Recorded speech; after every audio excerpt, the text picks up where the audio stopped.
आज हम पढ़ेंगे यूजीसी नेट 2020-21 में जो पेपर हुआ था फर्स्ट शिफ्ट।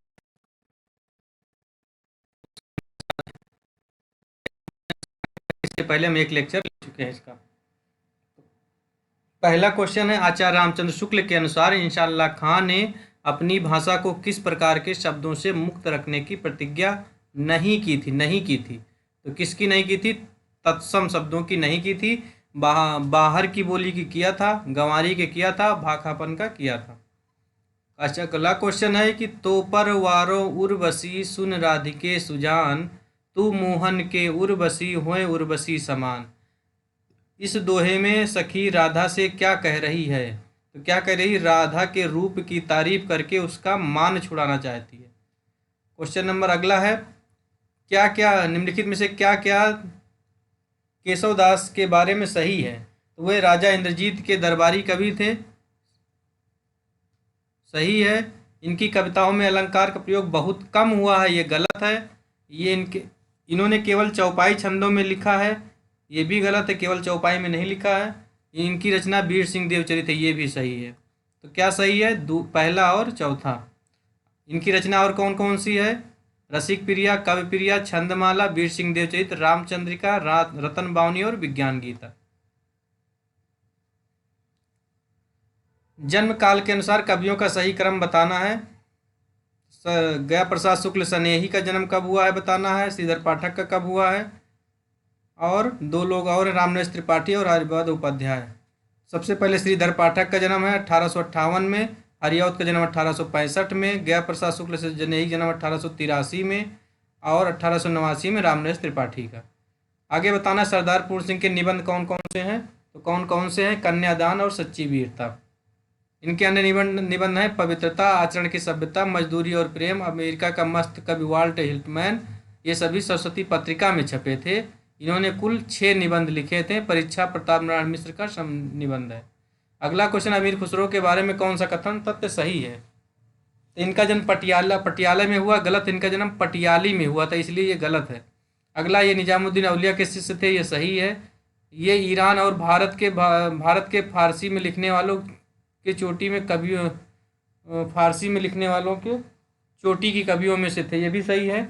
उन्होंने कहा था कि मैं हिंदुस्तान की तूती हूँ, मुझसे कुछ पूछना है तो फारसी में पूछो, गलत। उन्होंने कहा था जो पूछना है हमसे कुछ हिंदी में पूछो, फारसी में नहीं। स्वाधीनता प्राप्त से पूर्व पंजाब में पैदा हुए सांप्रदायिक तनाव और उससे जुड़ी क्रूरताओं का अंकन इस उपन्यास में तमस में है। कब लिखा गया है? 1973 में तमस लिखा गया है, तमस। भीष्म सैनिक रचना है। इनकी अन्य रचना उपन्यास है झरोखे, कड़िया, कुंतो, मैयादास की माड़ी और नीलो नीलमा नीलोफर। अगला क्वेश्चन, मानस का हंस कब लिखा गया है? प्रकाशन वर्ष में लगाना है। मानस का हंस कब लिखा गया है? 1972 में। तमस कब लिखा गया? 1973 में। झूठा सच कब लिखा गया? 1958 में। और राग दरबारी कब लिखा गया? 1968 में। जिंदगी नामा कब लिखा गया? 1979 में। 1979 में। अगला क्वेश्चन है, किसके मतानुसार इतिहास की व्याख्या द्वंद्वात्मक पद्धति के आधार पर होनी चाहिए? तो हीगल के अनुसार। हीगल। अरे यायावर रहेगा याद में संकलित परशुराम से तूरखम पाठ के संदर्भ में निम्नलिखित में से क्या क्या सही है? तो ये एक टायर की राम कहानी है, ये एक टायर की राम कहानी है, सही है। ये लेखक के चालक की कहानी है, गलत है। मिस्टर पीटर की कहानी है, मिस्टर पीटर की कहानी है, ये गलत है। और ब्रह्मपुत्र की कहानी, ये भी गलत है। यानी एक टायर की राम कहानी है और लेखक के चालक की कहानी, ये दोनों सही है, पहला और दूसरा। किसका है? परशुराम से तूरखम अरे यायावर याद रहेगा याद में अज्ञेय का है। अज्ञेय का अन्य जो यात्रा वृत्तांत है, एक बूंद सहसा उछली 1960 में, अरे यायावर रहेगा याद 1953 में। अगला क्वेश्चन है, बड़े आदमियों को अपनी नाक दूसरों की जान से प्यारी होगी, हमें तो अपनी नाक इतनी प्यारी नहीं।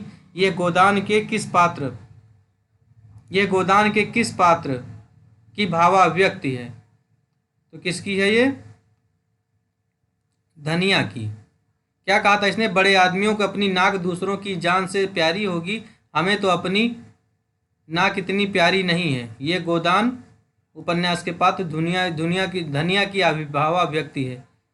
किसान गोदान को कृषक जीवन की महागाथा कहा जाता है। कृषक जीवन की महागाथा किसको आता है? गोदान को। इसके प्रमुख पात्र कौन कौन से हैं? होरी, धनिया, जुनिया, गोबर, दाता दीन, माता दीन, मेहता, मालती, राय साहब। प्रेमचंद के अन्य उपन्यास हैं सेवा सदन, प्रेमाश्रय, रंगभूमि, कर्मभूमि, कायाकल्प, निर्मला, गबन। प्रिय प्रवास के संबंध में सही तथ्य बताना है। इनमें हिंदी के मात्रिक छंदों का प्रयोग हुआ है। गलत है। प्रिय प्रवास खड़ी बोली का पहला महाकाव्य है, एकदम सही है। इसमें 17 सर्ग हैं, ये सही है। और इसमें 27 सर्ग गलत है। ये इसमें छंदों में तुकांतता नहीं है, ये भी सही है, तुकांतता नहीं है।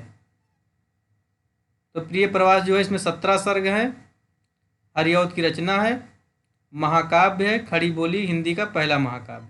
पुरुरवा द्वारा कहे गए संवाद हैं, कवि और प्रेमी एक ही नहीं, प्रेमी तन की सुंदरता पर मुग्ध होता है जबकि कवि देह से दूर रहता है। ये सही है, गलत है, ये गलत है।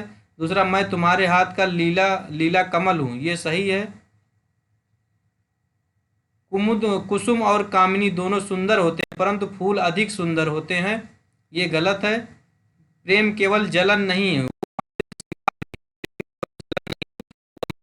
ये भी सही है। अगला क्वेश्चन है, परिंदे संग्रह में संकलित कहानियों की संख्या कितनी है परिंदे में? तो परिंदे में 7 कहानी है। कितनी? 7। परिंदे में कितनी कहानी है? 7। परिंदे कब की कहानी है? 1960 की। किसकी है? निर्मल वर्मा की। नामवर सिंह ने इसे पहली कहानी माना है। जलती झाड़ी 1965, पिछली गर्मियों में 1968, बीच बहस में 1973, काले और कौवे और काला पानी 1983। किसके हैं सब ये? निर्मल वर्मा के। अगला मिलाना है, सुमेलित करना है। लाहौर किससे संबंधित है? झूठा सच से। शिवपालगंज किससे संबंधित है? राग दरबारी से। कान्यकुज किससे संबंधित है? बाणभट्ट से। अमृतसर उसने कहा से। अगला क्वेश्चन, निम्नलिखित में से कौन निर्गुण भक्त का कवि नहीं है? निर्गुण भक्त का कवि ईश्वर दास नहीं है, राम भक्त धारा के माने जाते हैं। अगला क्वेश्चन है, निम्नलिखित ग्रंथों को कालानुक्रम व्यवस्थित कीजिए। काव्यादर्श दंडी का 6ठी शताब्दी में है, 6ठी 7वीं। और काव्यालंकार सूत्रवृत्ति वामन का ये 8वीं शताब्दी के आसपास है। और अभिनव भारती ये कब है? अभिनव गुप्त की 10वीं शताब्दी के आसपास। और औचित्य विचार चर्चा ये जो है ये 11वीं शताब्दी के आसपास है। 6-7 काव्यादर्श 6 में, काव्यालंकार सूत्रवृत्ति 8 में, अभिनव भारती 10 में, औचित्य विचार चर्चा 11 में। अगला क्वेश्चन है, कौन 2 ग्रंथ विशेष रूप से रस से संबंधित हैं? रस से संबंधित कौन है 2? तो कौन 2 हैं रस से संबंधित? पहला और तीसरा है 10 रूपक और साहित्य दर्पण 2 ग्रंथ विशेष रूप से रस से संबंधित है। 10 रूपक और साहित्य दर्पण, 10 रूपक और 7 से साहित्य दर्पण, ये दोनों रस से संबंधित है। शब्दार्थो यथावत् स्वभावे विद्या साहित्य विद्या किसका कथन है? राजशेखर का है। शब्दार्थो सहितो वक्र कवि व्यापार शालिनी किसका है? कुंतक का। और रसान्वित कवा कुर्वन् का है। वाक्यम रसात्मक कौन से हैं? परिवर्तन से संबंधित तथ्य कौन से सही है? जीवन की संकुलता और परिवर्तन की द्वंद्वात्मकता ने इस कविता के रूप विधान को जटिल और प्रभावी बना दिया है, पहला सही है। दूसरा, परिवर्तन में एक ही लय का प्रयोग हुआ है, गलत है। इसमें कहीं कहीं संस्कृत की तत्सम शब्दावली का है। कभी परिवर्तन का स्वागत करना नहीं। क्वेश्चन है, सूची को मिलान करना है। दलित जीवन पर आधारित कौन है? राजनीतिक बोध कौन है? और जीवनी परक उपन्यास कौन है? और आत्म कथ्यात्मक शैली में कौन है? तो दलित जीवन पर है धरती धन अपना, किसका है? जगदीश चंद्र का। राजनीति पर किस कौन है? तमस है भीष्म साहनी का। जीवनी परक मानस का अंश किसका है? अमृतलाल नागर का। और कथ्यात्मक शैली में आत्मकथात्मक शैली में शेखर एक जीवनी अज्ञेय का है। अज्ञेय का शेखर एक जीवनी प्रथम भाग 1940 में और द्वितीय भाग 1944 में लिखा गया है। मानस का अंश किसका लिखा गया? तुलसीदास पर लिखा गया है। आगे मिलान करना है। अभिमन्यु अनंत अभिमन्यु अनंत मॉरिशस से हैं। जोगिंदर सिंह कंवल फिजी से हैं। सूर्य प्रसाद वीरे सूरीनाम से हैं। और सहोदरा शिव टिटीडाड से हैं। अगला क्वेश्चन है क्वेश्चन नंबर 74। प्रकाशन के वर्ष के अनुसार निबंध संग्रहों का सही क्रम क्या है? अस्मिता के लिए, आलोक पर्व, बकलम खुद किसका है? नामवर सिंह का। और मन पवन की नौका। तो पहले क्या है? बकलम खुद 1951 में है, किसका है? नामवर सिंह का बताया था हमने। आलोक पर्व 1972 में है, हजारी प्रसाद द्विवेदी का। अस्मिता के लिए 1981 में है, विद्यानिवास मिश्र का है। और मन पवन की नौका 1982 में कुबेरनाथ राय का है। फिर से पढ़ते हैं। बकलम खुद जो है 1951 में नामवर सिंह का है। आलोक पर्व 1972 हजारी प्रसाद द्विवेदी का है। अस्मिता के लिए 1981 विद्यानिवास मिश्र का है। मन पवन की नौका कुबेरनाथ राय का 1982 में है। अगला क्वेश्चन है रामचंद्र शुक्ल ने उसने कहा था कहानी के बारे में लिखा है। ये कहानियां जीवन के बड़े मार्मिक रूप में होती थी। ये गलत है। उनके भीतर प्रेम का एक स्वर्गीय रूप झांक रहा है, ये सही है। और उनकी दूसरी कोट की कहानियों में एक बड़ा भारी भेद है, ये गलत है। इसकी घटनाएं बोल रही, पात्रों को बोलने की अपेक्षा नहीं, ये दोनों सही है। स्वर्गीय रूप झांक रहा था और घटनाओं में पात्र बोलते हैं। चंद्रधर शर्मा गुलेरी उसने कहा था 1915 में सप्तश्रुति पंद्रिका में छपी थी। अगला क्वेश्चन है क्वेश्चन नंबर है 76। मोहन राकेश के कहानी संग्रह का प्रकाशन वर्ष सही क्रम बताना है। मोहन राकेश के औलाद का आकाश, नए बादल, एक और जिंदगी, जानवर और जानवर। नए बादल हो गया 1957 में, जानवर और जानवर हो गया 1958 में, एक और जिंदगी हो गया 61 में, और फौलाद का आदमी हो गया 1966 में। नए बादल 57 में, नए बादल जानवर और जानवर, नए बादल कैसे हैं? जानवर 1958 में। और एक और जिंदगी कैसी है? 61 में है। फौलाद का आकाश, फौलाद सबसे लास्ट में है 66 में। अगला क्वेश्चन यात्रा साहित्य से संबंधित राहुल सांकृत्यायन की पुस्तकें कौन कौन सी हैं? तो मेरी लद्दाख यात्रा है और मेरी तिब्बत में 1.25 वर्ष, ये दोनों है। मेरी लद्दाख यात्रा और तिब्बत में 1.25 वर्ष। इनके राहुल सांकृत्यायन के यात्रा वृत्तांत हैं किन्नर देश में, चीन में क्या देखा, मेरी तिब्बत यात्रा, रूस में 25 मास।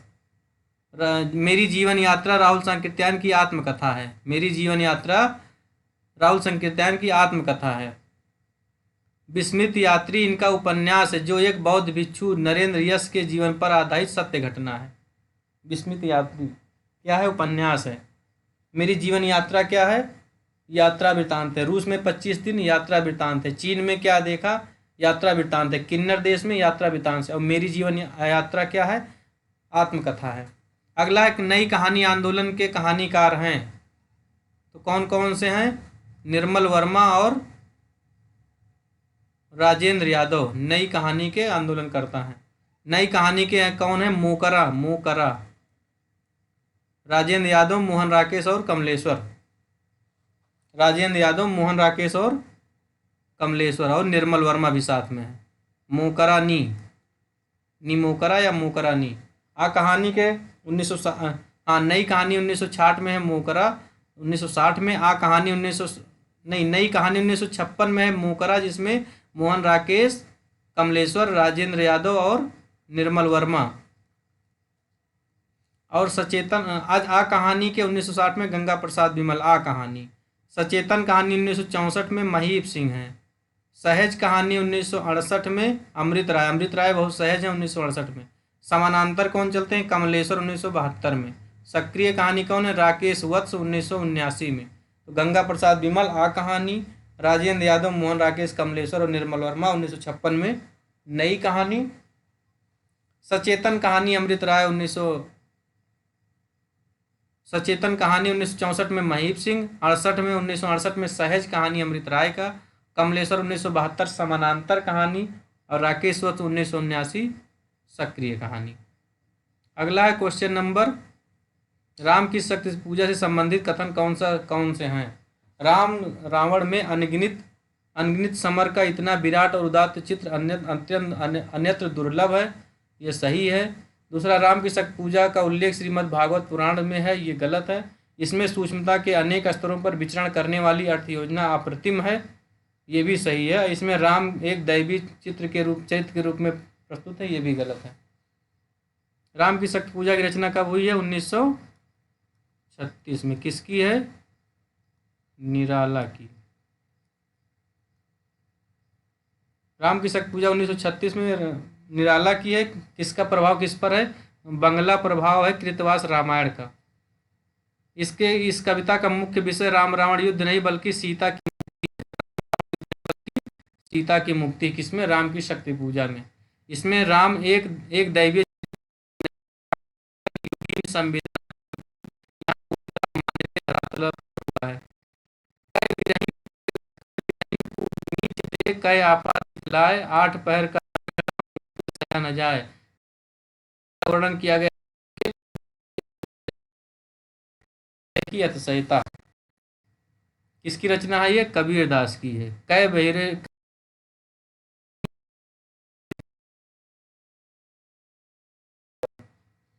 आगे सूची 1 सूची 2 से मिलान करना है। राजभाषा आयोग मिलान करना है।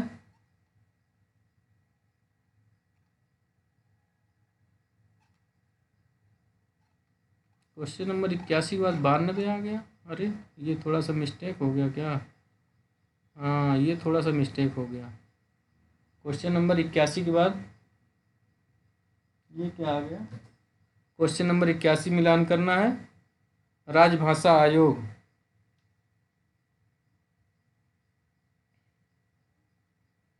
राजभाषा आयोग।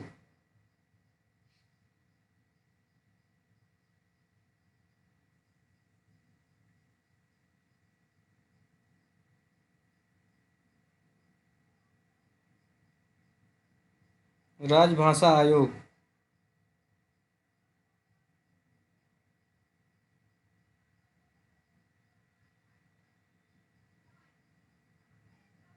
पेज नंबर 13 में है। राजभाषा आयोग। राजभाषा आयोग कब है? 1955 में है राजभाषा आयोग। राष्ट्रपति का आदेश कब है? 1960 में है। और राजभाषा अधिनियम कब है? 1963 में है। और राजभाषा नियम कब है? 1976 में है। कौन सा विकल्प इसमें सही है? विकल्प ए सही है। यानी राजभाषा आयोग कब है? 1955। राष्ट्रपति का आदेश कब है? 1960। राजभाषा अधिनियम कब है? 1963। राजभाषा नियम कब है? 1976।